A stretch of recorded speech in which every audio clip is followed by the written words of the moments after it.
Hi parents, how are you all? We hope you all are good. तर आज आपण काही महत्त्वाच्या विषयावर चर्चा करणार आहोत. आपल्या प्रत्येकाची इच्छा असते की माझं मूल सर्व गुणसंपन्न असावं.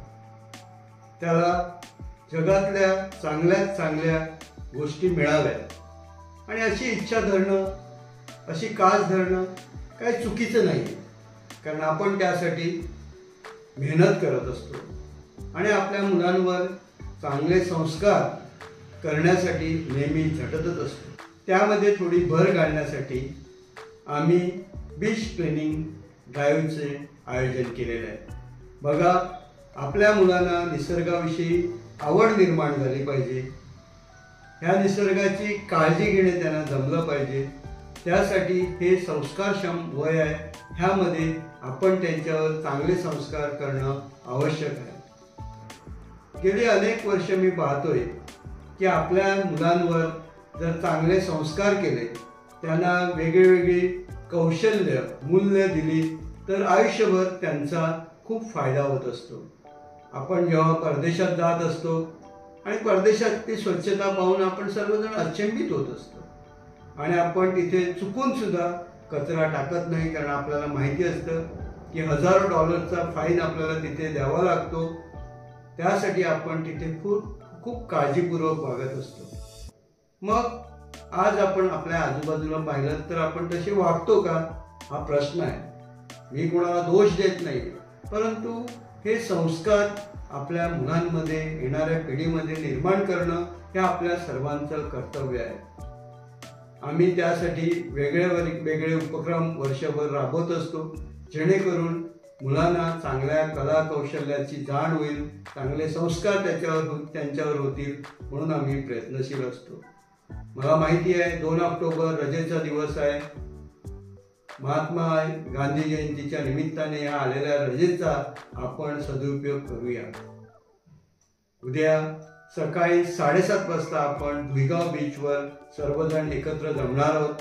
आपल्या परीने जितका कचरा स्वच्छता करता येईल तितका आपण करणार आहोत. त्यासाठी काही महत्त्वाच्या सूचना मी आज करू इच्छित आहे की उद्या सकाळी 7:30 ते 8:15 आपण जास्त वेळ नाही करणार, कारण उन्हाचा पुन्हा त्रास होऊ शकतो. तर 7:30 ते 8:15 हा आपण कालावधी ठरवलेला आहे. त्या कालावधीत आपण जाऊया बीचवर. आपल्या अगोदर अनेक शाळेने हा उपक्रम राबवलेला आहे, कॉलेजने राबवलेला आहे, परंतु प्ले स्कूल म्हणून मला वाटत नाही कोणी असा उपक्रम राबवला असेल. कोणी राबवो का ना राबवो, परंतु माझी एक खात्री आहे की हे जे वय आहे संस्कारक्षम आहे आणि ह्याचमध्ये आपण वेगळे संस्कार यांच्यावर केले तर ते आयुष्यभर टिकून राहू शकतात. तर उद्या सकाळी 7:30 वाजता सर्वांनी भुईगाव बीचवर यायचं आहे.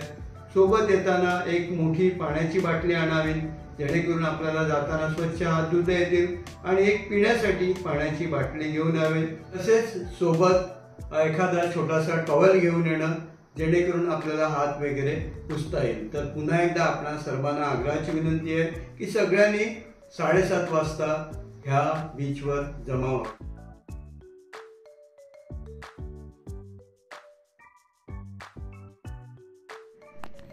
भुईगाव गावात आपण आल्यानंतर बीचला जाणारे असे 2 रस्ते तयार होत असतात. तर ज्या दिशेने हा बोर्ड दिसत आहे त्या दिशेने आपण बीचवर यावे. विशेषतः ही व्हाईट कलरची गाडी बीचवर जात आहे, हा रस्ता आपण घेऊ नये. गेल्या वर्षीचे काही फोटो तर आपण हे बीच पाहू शकता. अनेक लहान मुलं, त्यांचे पालक सर्वांनी यामध्ये सक्रिय सहभाग घेतलेला आहे. जर आपल्याकडे ग्लोव्ज असतील तर आपण ग्लोव्ज घेऊन येणे. आम्ही ग्लोव्ज प्रोव्हाइड करणार आहोत, परंतु आपले स्वतःचे असतील तर आपण सोबत आणू शकता.